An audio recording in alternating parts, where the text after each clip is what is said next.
வணக்கம். Welcome to கதை திரட்டு audio books. நம்ம சேனலை இது வரைக்கும் சப்ஸ்கிரைப் பண்ணாதவங்க சப்ஸ்கிரைப் பண்ணுங்க. பக்கத்தில் இருக்கிற பெல் ஐகானை கிளிக் பண்ணி ஆல்ங்கிற ஆப்ஷனை ப்ரெஸ் பண்ணுங்க. ஸோ தட் நான் போடுற கதைகளை உடனுக்குடனே நீங்கள் கேட்கலாம். வாங்க கதைக்குள்ளே போகலாம். பாரதியாரின் கவிதை தொகுப்பில் இருந்த வாழ்த்து பாடலை ரசித்து கொண்டிருந்த ரிஷிவர்மனின் முகம் மலர்ந்ததோடு அந்த கவிதையை உடனே ராதிகாவிடம் பகிர்ந்து கொள்ள வேண்டும் என்ற ஆவலும் அவனுக்கு பிறந்தது. ராதிகா என்ற பெயரை நினைக்கும் போதே அவனுக்கு எப்பொழுதும் உற்சாகம்தான். அவனது வாழ்க்கைக்கு வசந்தம் சேர்க்க வந்தவள் அவள். அதுவும் குடும்பம் என்ற ஒன்றையே வெறுத்து போய்விட்ட நிலையில் இருந்தவனை அன்பு எனும் அஸ்திரத்தை மட்டுமே கொண்டு அந்த நிலையில் இருந்து மீட்டவள். அவர்களுக்கு திருமணமாகி இன்னமும் 1 மாதம் கூட பூர்த்தி அடையவில்லை என்றாலும் அன்பிற்கும் உண்டோ அடைக்கும் தாழ் என்பது போன்று ஒரு யுகம் முழுவதும் காண்பிக்க வேண்டிய நேசம் மொத்தத்தையும் ராதிகா ரிஷி இருவரும் ஒருவர் மீது மற்றொருவர் பொழிந்து கொண்டிருந்தனர். வாரத்தில் உள்ள 7 நாட்களில் மற்ற தினங்கள் சதா வேலை வேலை என்று காலில் சக்கரத்தை கட்டிக்கொண்டு சுழன்று வருபவன் ஞாயிறன்று மட்டும் தனிப்பட்ட பொழுதுபோக்கு மற்றும் நண்பர்கள் என்று நேரத்தை செலவிட்டாலும் அந்நாளில் பெரும்பான்மையான நேரம் தன் மனைவி ராதிகாவுடன் மட்டும் கழிக்க விரும்புவான். குளியலறை கதவு திறக்கும் ஓசை கேட்ட போதும் கையில் இருந்த புத்தகத்தில் இருந்த பார்வையை விலக்காமல் அவன் வீற்றிருக்க, அவ்வளவு மும்முரமா என்ன படிக்கிறீங்க ரிஷி என்று தன் ஈர கூந்தலை துவட்டியபடியே ஆர்வமுடன் வினவினாள் ராதிகா. அங்க புத்தக அலமாரியில் இருந்த பாரதியார் கவிதை தொகுப்பு எடுத்து படிக்க ஆரம்பிச்சான் ரதி. I am liking it so much என்று மன நிறைவுடன் அவன் சொல்லி முடிக்கும் பொழுது அவனது தலையில் வலிக்காமல் செல்லமாக குட்டு ஒன்றை வைத்திருந்தாள் அவனது மனைவி.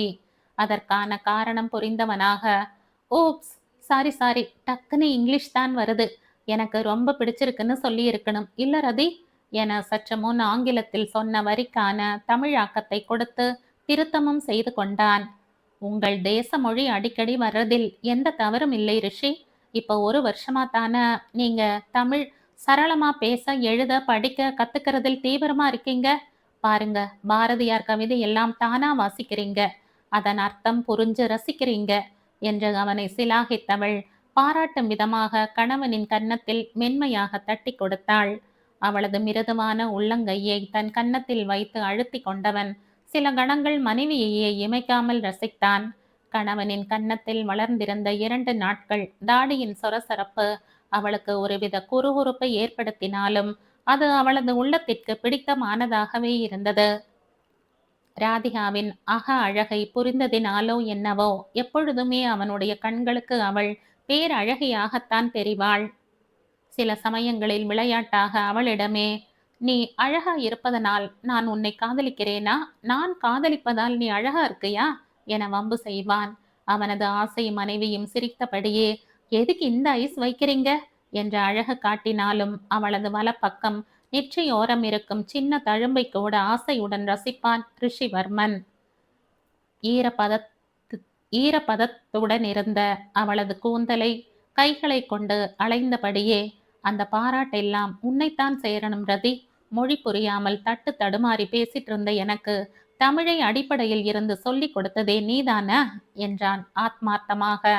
1 வருடத்திற்கு முன்பு அமெரிக்காவில் இருக்கும் தன் குடும்பத்தை விட்டு வெளியேறி இந்த தேசத்திற்கு வந்த பொழுது பழக்கப்படாத வாழ்க்கை சூழல், புது மனிதர்கள், நெருங்கிய நண்பன் யக்னேஷோடு கூட்டு சேர்ந்து முதலீடு செய்து தொடங்கப்பட்ட தொழிலின் வளர்ச்சி மற்றும் இவற்றுக்கெல்லாம் சிகரம் வைத்தது போன்று சரளமாக பேச வராத தமிழ் மொழி என திண்டாடி போனான் அவன்.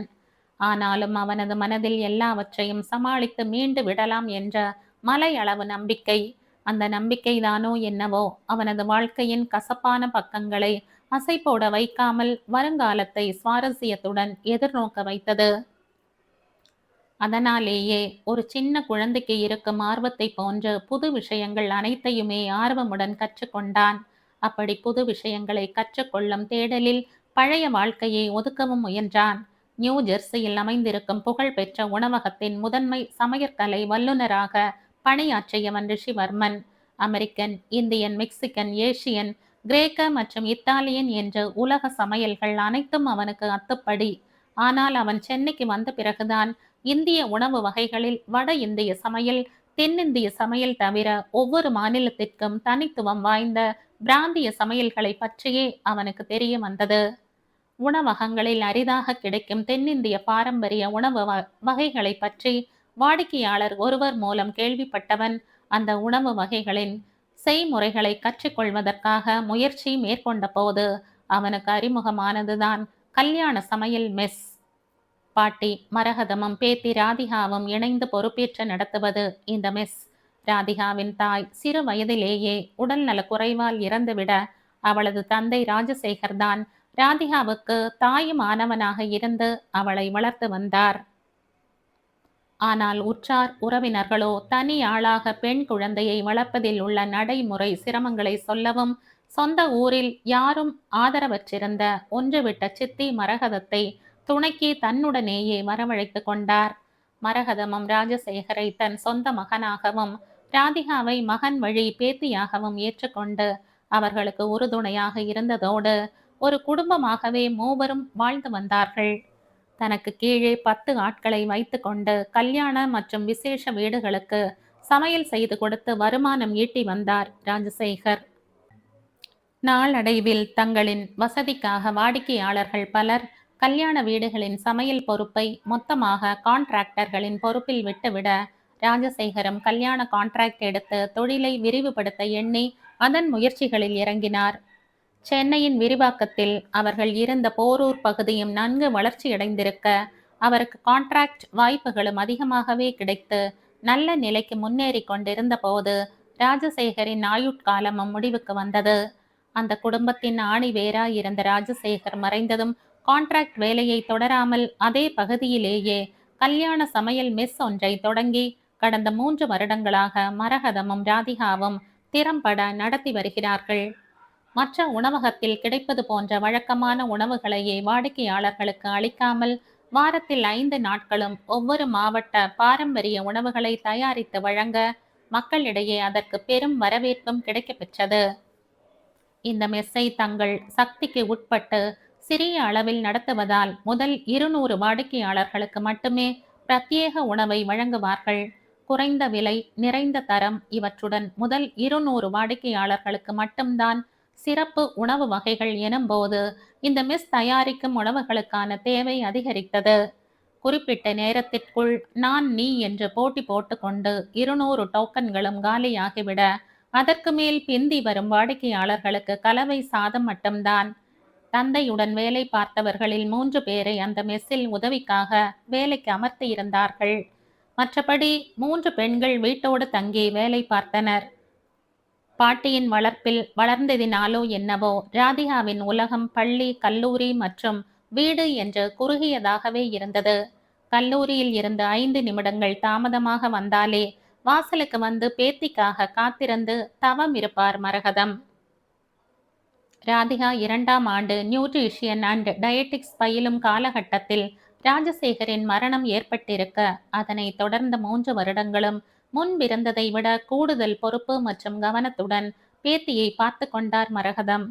அத்தோடு ராதிகாவும் வெளியே பழக்கமில்லாத இடங்களுக்கு தனியாக செல்ல விரும்புவதில்லை.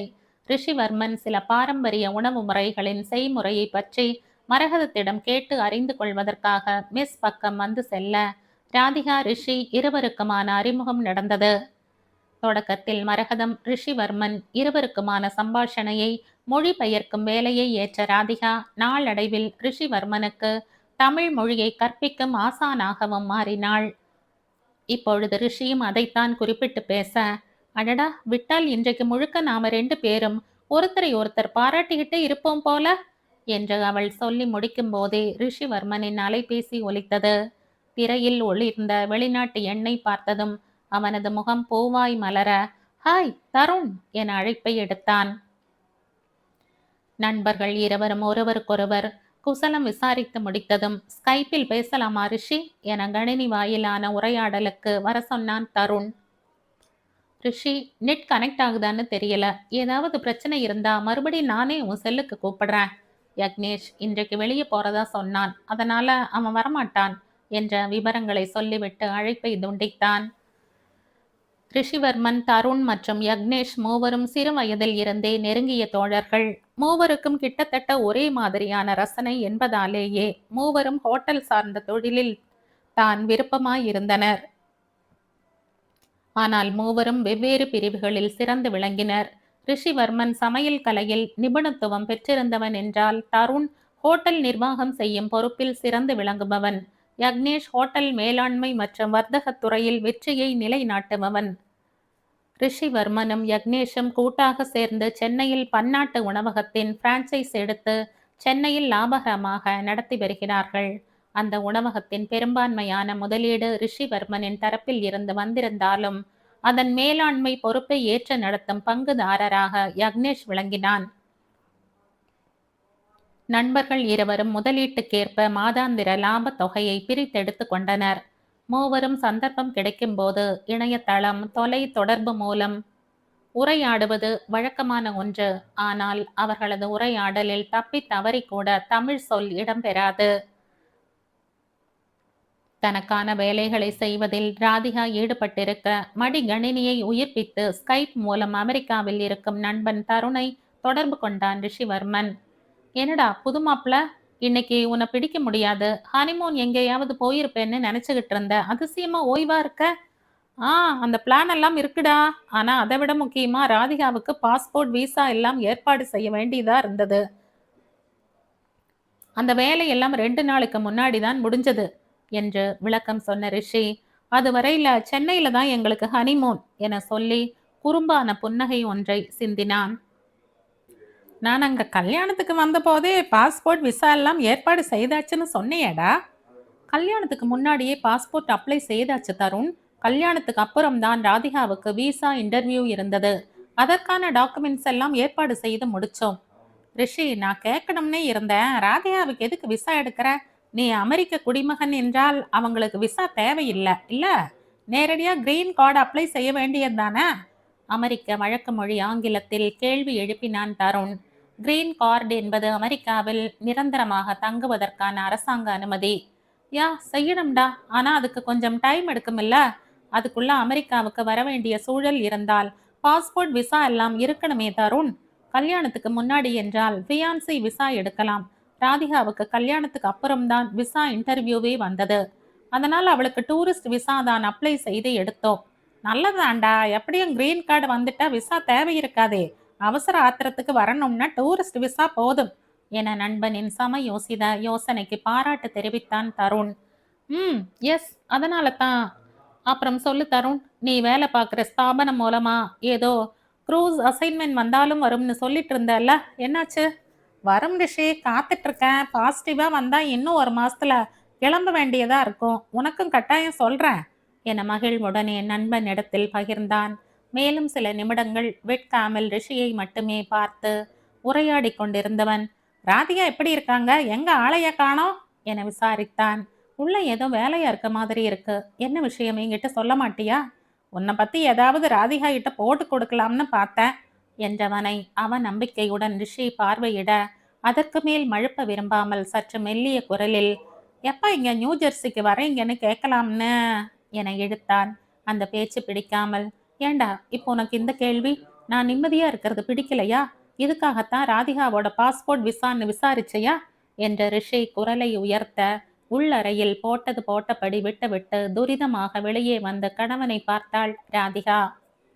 ரிஷியின் ஆக்ரோஷமான முகத்தை கண்ட ராதிகாவின் முகம் பதட்டத்தில் வெளிரத் தொடங்க கணினியில் தருண் பேசிய வார்த்தைகள் தெளிவாக அவளது காதுகளை எட்டியது. இதுக்காகத்தான் உன்னிடம் சொல்லாமல் தவிர்த்தேன். கோபப்படாதே ரிஷி. என்னதான் மனக்கசப்பா இருந்தாலும் அப்பா, அம்மா, தம்பி என்று இந்த உறவெல்லாம் இல்லாமல் போயிடுமா? அவங்கள பார்க்கவே கஷ்டமா இருக்கு. வேதனையுடன் நண்பனுக்கு புரிய வைக்க விளக்கினான். தருண் சொன்ன கடைசி வரியை மட்டும் பிடித்து கொண்ட ரிஷி, நீ அங்க போய் பார்க்காதேன்னு சொல்லியிருக்கனா இல்லையா? நான் சொன்னதையும் மீறி நீ போயிருக்கல்ல என்ற பல்லை கடித்தான். நிறுத்தடா, என்கிட்ட பிரச்சனை பண்ணாத. நான் சொல்றத கொஞ்சம் கேளு. போன வாரம் நம்ம சர்மா வீட்டில் நடந்த பார்ட்டியில உங்க அப்பா அம்மாவை பார்த்தேன். ஆள் பார்க்கவே எப்படி ஒடிஞ்சு போயிட்டாங்க தெரியுமா?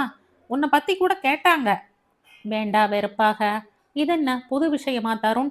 அவங்க தான் உனக்கும் யக்னேஷுக்கும் மாறி மாறி ஃபோன் செஞ்சுட்டு தானே இருக்காங்க என அலிப்புடன் சலித்து கொண்டான். திருப்பி திருப்பி ஒரே கேள்வியை கேட்குறாங்கன்னா உங்க அம்மா அப்பாவுக்கு நாங்க சொல்றது மேல நம்பிக்கை இல்லைன்னு அர்த்தம். அப்புறம் இன்னொரு விஷயம், அவங்க என்னோட அம்மா கிடையாது தருண். அவங்க கேட்கும்போது, "நீ என்ன சொன்ன?" "இது என்ன கேள்வி?" என பொரிந்தவன், "உன்னை பத்தி நான் அவங்க கிட்ட ஒண்ணும் சொல்லக்கூடாதுன்னு சொல்லியிருக்கையே, அப்புறம் என்ன?" "எதுவுமே சொல்லாமல் மௌனமா தான் இருந்தேன்" என்று கடுப்படித்தான். "எந்த பிரச்சனையா இருந்தாலும் பேசி தீர்த்துக்கலாமே ரிஷி. நீ அவங்க கிட்ட பேச வேண்டாம். நீ எங்க இருக்கேன்னு கூட சொல்ல வேண்டாம். ஆனா உன் கல்யாண ஃபோட்டோஸ் அவங்களுக்கு அனுப்பி வைக்கலாம் இல்லையா? நீ நல்லா இருக்கேன்னு தெரிஞ்சா கூட சந்தோஷப்படுவாங்கடா" என யோசனை தந்தான். நாம பேசுறதுக்கு வேற ஏதாவது இருக்கா? ஒண்ணு சொல்லட்டுமா?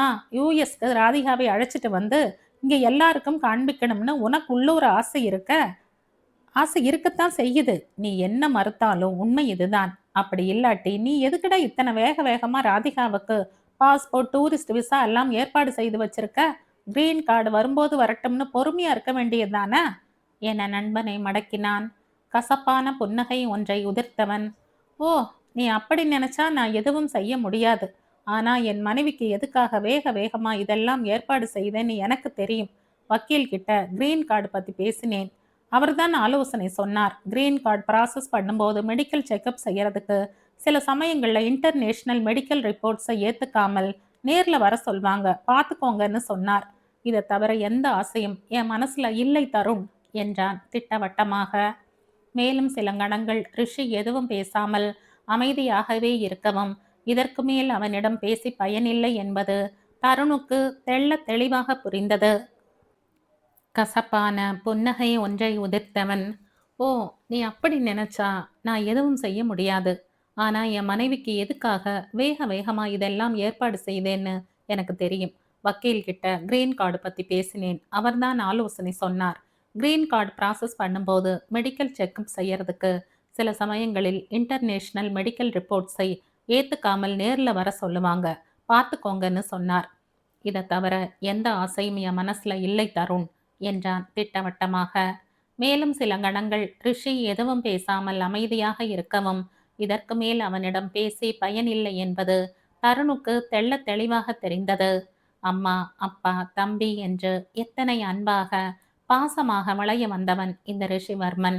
அவன் மனதில் ஏற்பட்ட ரணம் ஆறாத வடுவாக மாறி இருக்க, தன்னால் முடிந்த வரையில் தோழனை மீண்டும் அவன் குடும்பத்தினருடன் ஒன்று சேர்க்க முயன்றான் தருண். ஆனால் ஒவ்வொரு முயற்சியும் விழலுக்கு இறைத்த நீர் ஆனதுதான் மிச்சம். நண்பன் விடை பெற்று கொள்ளும் வரையில் ஒருவித வலியுடன் முகத்தை கல்லாக்கி கொண்டு அமர்ந்திருந்தான் ரிஷி. ராதிகாவுடன் சேர்ந்து கூட்டணி அமைத்தால் தன்னுடைய முயற்சிகளுக்கு கட்டாயம் வெற்றி கிட்டும் என்பது தருணுடைய எண்ணம். ஆனால் பாவம் ராதிகாவின் முயற்சிகளுக்கும் எந்த பலனும் இருக்கவில்லை என்பது அவன் அறிந்திருக்கவில்லை. நண்பன் தருண் பட்டேலிடம் பேசி முடித்து அலைபேசியை வைத்த ரிஷிவர்மன் உள்ளங்கையை வெறித்து கொண்டு அமைதியாக அமர்ந்திருக்க, அவன் அருகில் வந்த ராதிகா அவனது அடர்ந்த சிகையில் கைகளை விட்டு அலைந்தபடியே மௌனமாக நின்றாள். மனைவியின் இடுப்பை சுற்றி வளைத்தவன் அவளது வயிற்றிலேயே அவனது முகத்தை அழுத்தி கொள்ள, பேச்சற்ற மௌனத்தில் ஆறுதலாக ரிஷிவர்மன் தலையை கோதி கொடுத்தபடி அமைதியாக நின்றாள் அவள்.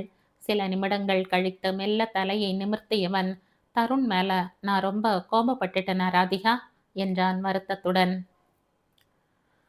இதுதான் அவளது ரிஷிவர்மன். அவனை தெரிந்த இந்த ஒரு வருடத்தில் யாரிடமும் அவன் கடிந்து ஒரு வார்த்தை பேசி அவள் அறியாள். அப்படியே இப்படி தப்பித் தவறி பேசிவிட்டாலும் அதற்காக ஒரு நாள் முழுவதும் வருந்துவான். மற்றவர்களின் மனம் நோகாமல் நடந்து கொள்ள நினைக்கும். அதே சமயம் தன்னை யாரும் ஒரு சொல் தவறாகவோ குறைவாகவோ பேசிவிட்டாலும் பேசியதாக நினைத்தாலும் பொறுக்காதவன். அதுதானே இப்பொழுது அவனது பிரச்சனையே. அவன் அருகில் அமர்ந்தவள், தருண் அண்ணா உங்க ஃப்ரெண்டு தானே, புரிஞ்சுக்குவார் என்று விட்டு அவனது கோபம் சற்று தணியும் வரை பேசாதிருந்தாள். பின் மெதுவாக, நீங்க ஏன் அவர் சொல்றபடி செய்யக்கூடாது ரிஷி? குறைஞ்சபட்சம் அவங்க கூட போன்லயாவது பேசலாம் இல்லையா என்று வினவினாள். எனக்கு அவங்கள பார்க்கவோ பேசவோ பிடிக்கல என்றவன் மிகுந்த வலியோடு. After all she is only my step mom, not my birth mom, right என பெருமூச்செறிந்தான். உணர்ச்சி வசப்பட்டால் ரிஷிக்கு ஆங்கிலமே இயல்பாக வரும். இப்பொழுது அப்படியே ஆங்கிலத்தில் குமரியவனை தடுக்காது அமைதியாக அவனது வேதனைக்கு வடிகாலாக மட்டுமே இருந்தவள் அவனது முதுகை வருடியபடியே அமைதி காத்தாள். சிறிது நேரம் கழித்து, பழசையே நினைச்சுக்கிட்டு இருக்காதீங்க ரிஷி. என்ன நடந்ததுன்னு முழுசாவும் பார்க்கலைன்னு நீங்க சொல்லி இருக்கீங்க. என்ன நடந்ததோ, அங்க அவங்களுக்கு என்ன சூழ்நிலையோ என்று எப்போதும் போல் இப்போதும் அவனை சமாதானப்படுத்த முனைந்தாள். அவளிடமிருந்து விலகி அமர்ந்தவன், ச்ச, நீயும் தருண் கூட சேர்ந்துகிட்டு அவன மாதிரியே பேசாத ரதி, உனக்கு தெரியாது. என்ற வேகத்துடன் ஆரம்பித்தவன் பேச்சை தொடராமல் பாதியிலேயே நிறுத்திவிட்டு சிறிது சலிப்புடன், சித்தி விருந்தாளிகளிடம் என்ன சொன்னாங்க தெரியுமா என எரிச்சலுடன் வினவினான். ரிஷியின் வாய் வார்த்தையாக இதை பல முறை அவள் கேட்டிருக்கிறாள். ஒவ்வொரு முறையுமே அவனது குற்றம் சாட்டும் குரலில் கோபத்துடன் ஆதங்கமும் சேர்ந்தே வெளிப்படும். இப்பொழுதும் அப்படியே. என் தம்பி அர்ஜுன் ஒரு பெண்ணை காதலிச்சான். அவங்க கல்யாணம் செய்துக்கவும் தயாரா இருந்தாங்க. எனக்காக அவங்க எதுக்காக காத்திருக்கணும்? வேண்டாம்னு நினைச்சு எனக்கு எப்ப கல்யாணம் செய்துக்கணும்னு தோணுதோ அப்ப திருமணம் செய்துக்கிறதா வீட்டுல சொல்லி இருந்தேன். ஆனா அங்க விருந்தாளிகளிடம் ரிஷிக்கு கல்யாணத்தில் விருப்பமே இல்ல, இப்படியே இருந்துடத்தான் பிடிச்சிருக்காம்னு சித்தி சொல்றாங்க. நான் சொல்லாததை எதுக்கு சித்தியா வந்தவங்க கிட்ட சொல்லிட்டு இருக்காங்கன்னு நான் குழம்பும் போதே ஏதோ கேள்விக்கு ஆமா எனக்கு ஒரு பையன்தான்னு சொல்றாங்க. நான் அவங்கள என் அம்மாவாத்தான் எப்பவும் நினைச்சிருந்தேன். ஆனா அவங்க இப்படி சொன்ன போது எவ்வளவு கஷ்டமா இருந்தது தெரியுமா? அவங்களும் உங்கள மகன் மாதிரி தானே பார்த்துக்கிட்டாங்க. அப்படி சொன்னதுக்கு ஏதாவது காரணம் இருந்திருக்கலாம் இல்லையா? ம்ஹும். காரணமும் உடனே வந்தது ராதிகா. சொத்தெல்லாம் அர்ஜுனுக்கும் வரப்போகிற மருமகள் ஆஷாவுக்கும்னு சொல்லுங்கன்னு எதிரில் இருந்தவங்க கேட்டதுக்கு ஆமோதிக்கிற மாதிரி சிரிக்கிறாங்க என விஷயங்களை பகிர்ந்தவன் தொடர்ந்து, சித்தி பேசும்போது அதுக்கு மறுப்பா என் அப்பாவும் தம்பியும் எதுவுமே பேசல தெரியுமா என்றான் ஆதங்கத்துடன். அவங்க 2 பேரும் உங்க சித்தி பேசுறத கேட்கலையா இருக்கும்பா என முடிந்த வரையில் தன் புகுந்த வீட்டினரை தாங்கி பிடித்தாள் ராதிகா. ஏற்கனவே கோபத்தில் இருப்பவனின் கோபத்தை தணிப்பது தன் கடமை என நினைத்தாள் அவள். நானும் அந்த மாதிரி நினைச்சுதான் என் மனசை தேத்திக்க நினைச்சேன். ஆனா உண்மை வேற மாதிரி இருக்கும்போது என்னையே நான் ஏமாத்திக்க விரும்பல. அமெரிக்க அம்மா அப்பா அமெரிக்க அம்மா அப்பாவே தங்களோட பசங்களுக்கு கல்யாண வயசு வந்ததும் எப்ப கல்யாணம் செய்துக்க போறேன்னு பிள்ளைங்களை கேட்க ஆரம்பிச்சிடுவாங்க. இந்திய வம்சாவழி பத்தி கேட்கவே வேண்டாம். பசங்க வேற எப்படியாவது போயிடுவாங்களோங்கிற பயம் பாதி, அக்கறை மீதின்னு எப்ப கல்யாணம்னு அரிச்சு எடுத்துடுவாங்க. அவங்க என்னை சுமந்து பெற்றிருந்தா என்னை பத்தி அக்கறை இருந்திருக்கும். நான் யாரோ தானே. அப்பா எப்போதுமே சித்தி எது சொன்னாலும் வாயே திறக்க மாட்டார். அதனால அவங்களோட ஆசை பையன் அர்ஜுனுக்கு மட்டும் கல்யாணம் செய்து பார்த்து சொத்தை கொடுக்கட்டும். யாருக்கு வேணும் அவங்களும் அவங்களோட சொத்தும் என்றான் கோபமாக. உங்களுடைய யூகத்தில் மட்டும் பேச வேண்டாம் ரிஷி. விரக்தி புன்னகையுடன். யூகமா? அதெல்லாம் இல்ல ரதி. நான் வீட்டை விட்டு கிளம்பி வந்து கிட்டத்தட்ட 1 வருஷம் ஆக போகுது. இந்த 1 வருஷத்துல ரிஷி யக்னேஷ் கிட்ட என்னை பத்தி விசாரிச்சா மட்டும் போதுமா? நான் யக்னேஷ் கூட சேர்ந்து பிஸ்னஸ் பண்றேன்னு அவங்களுக்கு நல்லாவே தெரியும். அப்போ சென்னையில் இருப்பதற்கான வாய்ப்பு ஜாஸ்தின்னு என்னை தேடி இங்க நேர்லயே வந்திருக்க வேண்டியது தானே? ஏன் வரல? அவங்க வரவும் மாட்டாங்க என ஏமாற்றத்துடனும் எரிச்சலுடனும் சொன்னான். அப்போ அவங்க நேர்ல தேடி வரட்டும்னு தான் காத்துட்டு இருக்கீங்களா என்று ராதிகா கேட்கும் பொழுதே ரிஷி மறுப்பாய் தலையசைக்க, சரி சரி மண்டைய வேகமா ஆட்டாதீங்க என்று விட்டு, ரிஷி, நீங்க நியூ ஜெர்சியில இருந்து கிளம்பியதுக்கான காரணத்தையும் உங்க மன வருத்தத்தையும் லெட்டர் மூலமா லண்டன்ல இருந்து தானே போஸ்ட் செய்தீங்க. உங்களை தேடுறவங்களை சுத்த விடணும்னு தானே இந்த வேலை. அப்புறம் அவங்க லண்டனில் தேடாமல் இங்கேயே வந்து தேடுவாங்க. அவங்களும் உங்களை தொடர்பு கொள்ள முடியாதபடி வேலி போட்டுட்டீங்க. அவங்க என்னதான் செய்வாங்க என்று கணவன் வீட்டினருக்காக வாதம் செய்தாள். அது அவங்களை சுத்த விடுறதுக்காக நாம் சொல்லலாம் தான் என்று ராகம் பாடியவன். நான் இந்தியாவுக்கு கிளம்பி வரும்பொழுது வேலை விஷயமா லண்டனில் 4 நாள் தங்க வேண்டி இருந்தது. அதனால தான் அங்கிருந்து போஸ்ட் பண்ணேன் என்றவனின் குரலில் இதற்கு மேல் இந்த விவகாரத்தை பற்றி பேச வேண்டாமே என்ற கோரிக்கை இருந்தது. அவர்களும் அவர்கள் உறவும் வேண்டாம் என்று ரிஷி மனதார நினைத்திருந்தால் அவன் இத்தனை கோபப்பட வேண்டிய அவசியம் இல்லை. அவனுடைய சித்தி, அதாவது ரிஷிவர்மனை பெற்ற தாய் இறந்ததும் அவனது தந்தை ராமநாதனின் 2வது மனைவி சுதா, அவரது மகன் அர்ஜுனின் நிச்சயதார்த்த விழாவில் ரிஷியின் திருமணத்தை பற்றி சொன்னதற்கோ இல்லை அதன் பின்பு சொத்து பற்றி கேட்டதற்கு மறுப்பாக ஒன்றும் மறுமொழி கூறாமல் புன்னகைத்தபடி நின்றதற்கோ ரிஷிவர்மனின் மனம் ஒடிந்து போக வேண்டியதில்லை. தனக்கு அவர்கள் திருமணம் செய்து வைக்கவில்லை என்றோ இல்லை அவர்களின் சொத்து இவனுக்கு கிடைக்காமல் போய் விடுவோம் என்றோ போய் விடுமோ என்ற காரணத்திற்காகவோ அவன் வருத்தப்படவில்லை என ராதிகாவும் அறிந்துதான் இருந்தாள். அப்படி வருத்தப்படுபவனாய் இருந்திருந்தால் ரிஷிவர்மனை விட 6 வயது இளையவன் அர்ஜுன் ஒரு பெண்ணை விரும்புகிறான் என தெரிந்ததும் அவனுக்கு முதலில் திருமணம் செய்து வைக்கும்படி சொல்லி இருக்க மாட்டான். அர்ஜுனின் திருமண நிச்சயத்தில் சந்தோஷமாக கலந்து கொண்டிருக்க மாட்டான். வேலைகளை முன்னிருந்து செய்திருக்க மாட்டான். அவனின் ஆதங்கம் அந்த அக்கறை கூட அவர்களுக்கு இல்லையே என்று புரிந்ததில்தான் தன் பிள்ளை என்ற அக்கறையும் பாசமும் இருந்திருந்தால் அவர்களால் அப்படி பேசியிருக்க முடியுமா என்பதுதான் அவனது கேள்வி. எல்லாவற்றையும் பொறுத்து கொண்டவனால் ஆமாம் ஒரு பையன்தான் என்று சித்தி சொன்னதற்கு தந்தை மற்றும் தம்பியினிடத்தில் இருந்து வந்த மௌனத்தை பொறுத்து கொள்ள முடியவில்லை. ஒரு சிறு மறுப்பையாவது எதிர்பார்த்தவனுக்கு அவர்களின் மௌனம் பெரிய சாட்டையடியாக இருந்தது.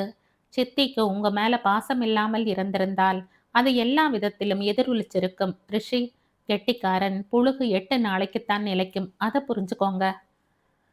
ரொம்ப தான் உனக்கு அவங்க மேல பாசம். அவங்க சார்பாகவே பேசாத ராதிகா. இல்ல எங்களுக்கு 2 பசங்கன்னு சொல்ல முடியாத அளவுக்கு அப்படி என்ன சூழ்நிலை வந்திருக்க போகுது? அதோட ஆரம்பத்துல இருந்து நடந்தது எல்லாம் நினைச்சு பார்த்தா நான் தான் ஏமாளியாகவே இருந்திருக்கேன். விடு, இதை பத்தி நாம மேலும் பேச வேண்டாம் என்று முடித்தான்.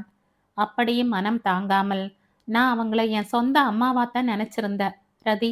ஆனா பணம் காசு சொத்து ஒருத்தங்களை எப்படி மாத்த முடியும்னு அன்னைக்கு தான் தெரிஞ்சுக்கிட்டேன். அதான் அவங்க சொத்தும் வேண்டாம் ஒன்றும் வேண்டாம்னு அவங்க முகத்திலேயே விழிக்க கூடாதுன்னு கிளம்பி வந்தாச்சு என்றான் மெல்லிய குரலில். நீங்க கிளம்பி வந்தாலும் அவங்க அப்படியே விட்டுடலையே ரிஷி. தருண் யக்னேஷ் கிட்ட விசாரிச்சுக்கிட்டு தானே இருக்காங்க. உங்க சொந்தத்துல ஒரு தாத்தா இங்க சென்னையில இருக்காரே, அவரே நேர்ல வந்து யக்னேஷ் கடையில விசாரிச்சாரே. நீங்க நியூ ஜெர்சியில வேலை செஞ்ச இடத்துல எதுவும் உங்களுக்கு வெளிநாடு அசைன்மெண்ட் இருக்கான்னு கேட்டிருக்காங்க. உங்களை பாரமா நினைச்சிருந்தா உங்களை தேட எதுக்கு இத்தனை முயற்சி எடுக்க போறாங்க? வேண்டாம் ரதி, நான் வீட்டை விட்டு கிளம்பி வர்ற அளவுக்கு நான் ஹர்ட் ஆகி இருக்கேன். நீங்க எல்லாருமா சேர்ந்து என்ன அங்க போன்னு துரத்தாதீங்க. அவனது வருத்தம் பொறுக்காமல் அவனை தன் மடியில் சாய்த்து கொண்ட ராதிகா, நான் ஏன் உங்களை துரத்த போறேன்? எனக்கு என்ன பைத்தியமா பிடிச்சிருக்கு என்று கேட்டு குனிந்து கணவனின் கன்னத்தில் முத்தமிட்டவள், ஏன் தெரியுமா? உங்க வீட்டவங்க மேல எனக்கு அப்படி ஒரு பாசம். அவங்களால தானே நீங்க இங்க இந்தியாவுக்கு என்கிட்ட வந்தீங்க. அதான். அதோட நான் ரொம்பவுமே சந்தோஷமா இருக்கேன் ரிஷி. அதே மாதிரி எல்லாரும் சந்தோஷமா இருக்கணும் என்ற நினைப்பும் வேற என்று புன்னகைத்தாள்.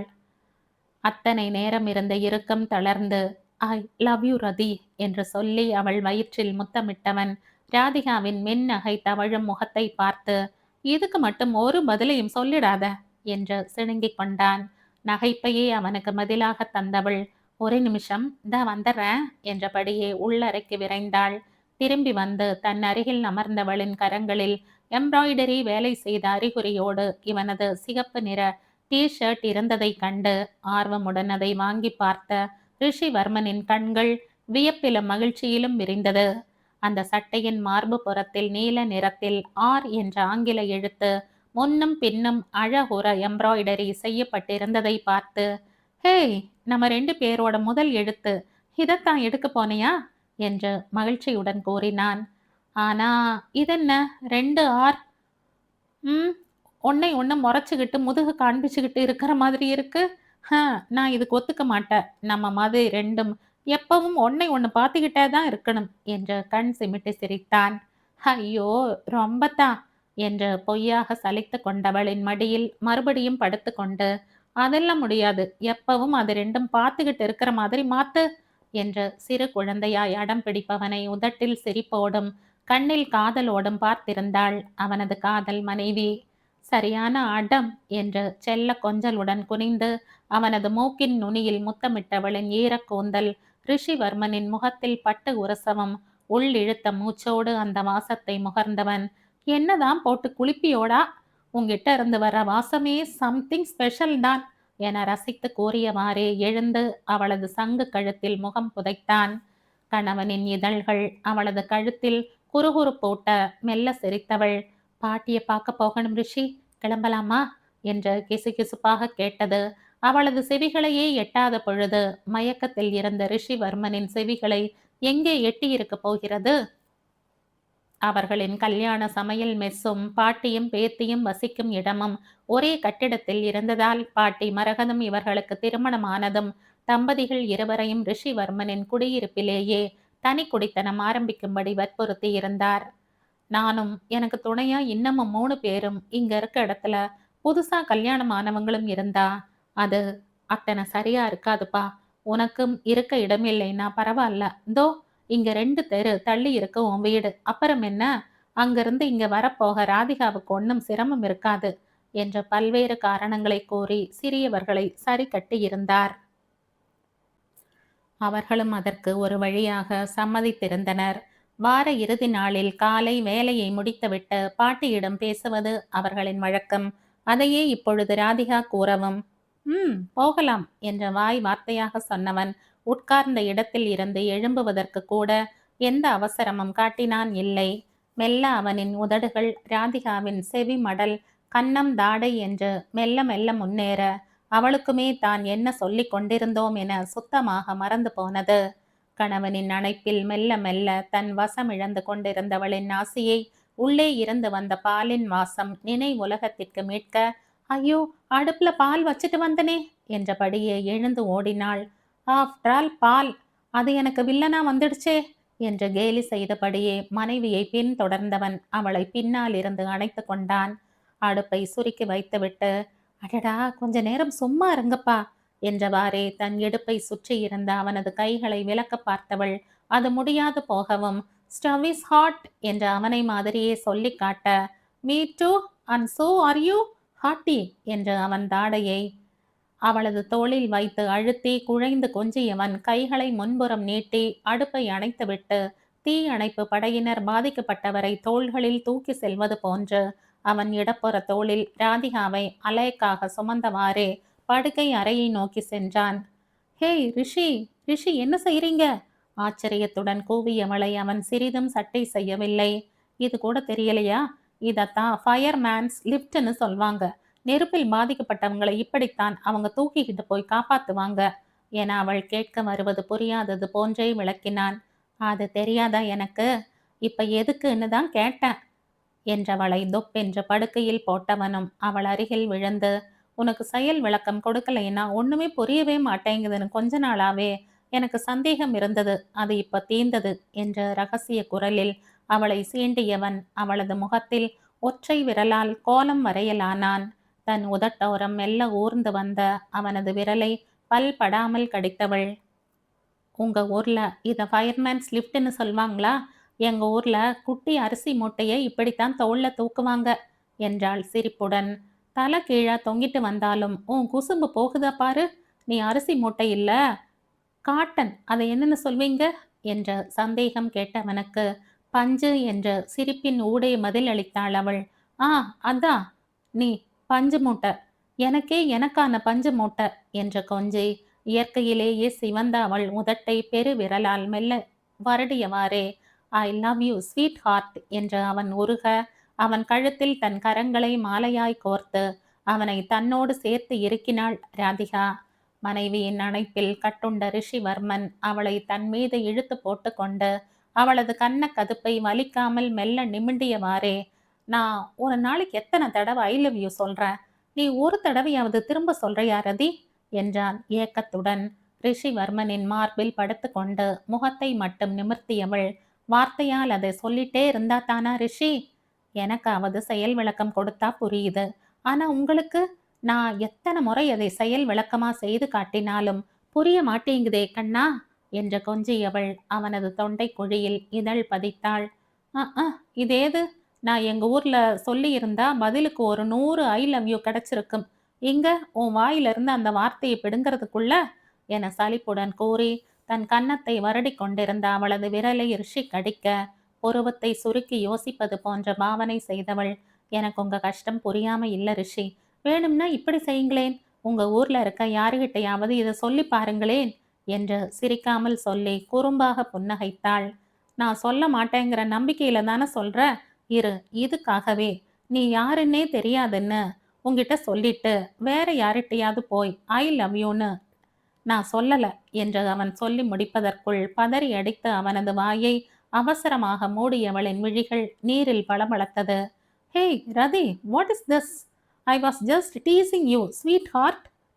நோ, எதில் விளையாடுறது நீ இல்லையா ரிஷி என்று ராதிகா கோபமாக கூற, நீயே அதே தானே சொன்ன என நேரம் காலம் தெரியாமல் நியாயமாக பேசியவனை முறைத்து பார்த்தாள் அவள்.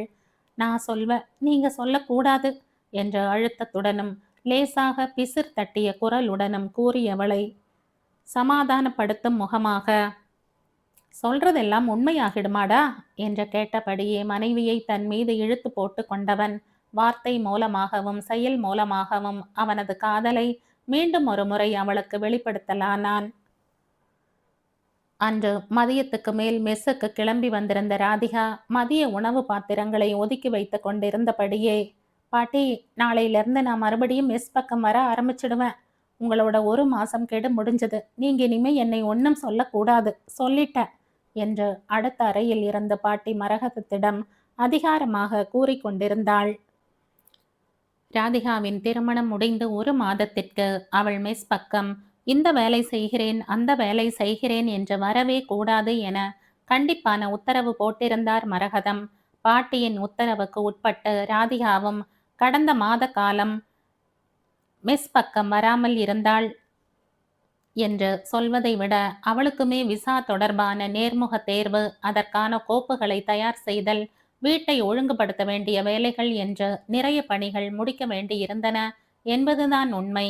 தன் மனைவிக்கு உதவி புரிந்தவாறே, நான் ஏதாவது சொல்லலாமா கூடாதா ரதி என்று மிகவும் ரகசிய குரலில் கேட்டு தன்னை அப்பாவியாக காட்டிக்கொண்ட ரிஷி அவன் விலா எலும்பில் ஒரு இடியையும் அவளிடமிருந்து பரிசாக பெற்று கொண்டான். பாட்டி, இங்க பாருங்க, உங்க பேத்தி என்ன அடிக்கிறா. வேண்டுமென்றே அவனுடைய குரலை உயர்த்தி ராதிகாவை மரகதத்திடம் போட்டு கொடுக்க, இது என்ன பழக்கம் ராதிகா என்று பேத்தியை கண்டித்த வண்ணம் அடுத்த அறையில் இருந்து வெளிப்பட்டார் பெரியவர். கையில் இருந்த கரண்டியை தூக்கி காட்டிய ராதிகா, அவர் மேல இந்த கரண்டி இப்படி தெரியாம பட்டுடுச்சு பாட்டி என்றபடியே மாதிரிக்கு அவனது முதுகில் வலிக்காமல் 2 அடி கொடுத்தாள். இருவரின் சேஷ்டைகளையும் கவனித்த பாட்டி புன்னகைத்தபடியே, ரெண்டும் 1ஆம் கிளாஸ் படிக்கிற பிள்ளைங்க மாதிரி சண்டை பிடிக்கிறத பாரு. தலையில் அடித்தபடி அடுத்த அறைக்கு திரும்ப எத்தனைத்தவரை, பாட்டி இருங்க என்று நிறுத்தியவள், நம்ம மெஸ்ல இந்த பாத்திரம் தேய்க்கிறதுக்கு டிஷ்வாஷர் மெஷின் வாங்கி போட்டா என்ன பாட்டி என, என் வேலையும் குறையும், அதோட சுகாதாரமாகவும் இருக்கும் என அறிவுறுத்தினாள். ரிஷிவர்மன் பாட்டியிடம் பாரம்பரிய சமையல் முறைகளை கற்றுக்கொண்ட அதே சமயத்தில் இந்த கல்யாண சமையல் மெஸ் விரிவாக்கத்திற்கும் நவீனமயமாக்குவதற்கும் பல அறிவுரைகள் வழங்கியதோடு அதை நடைமுறைப்படுத்தவும் பெரும் அளவு உதவிகள் புரிந்திருக்கிறான். கணக்கு வழக்கு மற்றும் பில் போடுவதற்காக 2 கணினிகளை கொண்டு வந்ததோடு பணிபுரிபவர்களுக்கு அதற்கான அடிப்படை பயிற்சிகளையும் அவனே அளித்தான். இந்த உணவகத்திற்கான இணையதளம் தொடங்கி மெஸ் வாடிக்கையாளர்கள் டோக்கன்களை, கிரெடிட் மற்றும் டெபிட் கார்டுகளை கொண்டு வலைத்தளம் வாயிலாகவே முன்பதிவு செய்யவும் ஏற்பாடு செய்திருந்தவன். வாடிக்கையாளர் அவர்களின் கிரெடிட் கார்டு எண்களை உபயோகப்படுத்தி அலைபேசி வாயிலாக குறுஞ்செய்தி அனுப்பி முன்பதிவு செய்து கொள்ளவும் வசதி ஏற்படுத்தியிருந்தான். வாடிக்கையாளர்கள் மெஸ்ஸில் செலவு செய்யும் ஒவ்வொரு 2000 ரூபாய்க்கும் சின்ன பரிசு பொருட்கள் அல்லது சலுகைகள் வழங்கப்பட்டு ஊக்குவிக்கப்பட்டனர். உணவகத்தில் பெரும்பான்மையான நேரங்களில் பெண்கள் மட்டுமே பணியில் இருப்பதால் பாதுகாப்பு கருதி கண்காணிப்பு கேமராக்களை 2 இடங்களில் பொருத்துமாறு பரிந்துரைத்தான். அத்துடன் இல்லாது தான் பெற்ற இன்பம் பெருக இவ்வைகம் என சொற்றொடர்க்கேற்ப அவன் கற்றுக்கொண்ட பாரம்பரிய பதார்த்தங்களுக்கான செய்முறை விளக்கங்களை புத்தகமாக வெளியிடுவதற்கான முயற்சி மேற்கொண்டு ஒரு பதிப்பகத்திடம் அதற்கான ஒப்பந்தமும் செய்து வைத்திருக்கிறான். ரிஷிவர்மனின் ஆலோசனைகளை முதலில் கேட்ட பொழுது பழமைகளில் ஊறியிருந்த மரகதம், என்ன உபயோகம் இருக்க போகுது ரிஷி, இதெல்லாம் சாத்தியமா, காசு வீணாகுமே என்றெல்லாம் தயக்கம் காட்டினார். ராதிகாவும் ரிஷியுடன் கூட்டணி அமைத்து கொண்டு நவீனமயமாக்குதலின் நன்மைகளை எடுத்து சொல்லவும் அரை மனதோடு சம்மதம் தெரிவித்திருந்த மரகதத்திற்கு அவனது யோசனைகளை நடைமுறைப்படுத்திய பிறகே அதன் பயன்பாடு முழுவதும் விளங்கியது. முன்பெல்லாம் நேரில் வருபவர்களில் சில பேர் கடன் கேட்பதும் உண்டு. அத்துடன் வானிலை மோசமான நாட்களில் உணவு டோக்கன் தீருமோ தீராதோ என்று மனக்கவலை மரகதத்திற்கு இருந்து கொண்டே இருக்கும். இப்பொழுது இது போன்ற சங்கடங்களுக்கு வாய்ப்பே இல்லாமல் போகவும் ரிஷியின் முயற்சிகளுக்கு மனசார நன்றி தெரிவித்ததோடு தன் பாராட்டையும் பதிவு செய்தார் அவர். ரிஷியை பற்றி நன்கு தெரிந்தவர் என்பதாலும் மற்றும் அவன் ஒரு விஷயம் சொன்னால் சரியாக இருக்கும் என்பதாலேயே இப்பொழுது அவன் பாத்திரம் தேய்ப்பதற்கு இயந்திரம் வாங்கலாம் என்று சொல்லவும் அதிர்ச்சியடையாமல் செவி மடுத்தார்.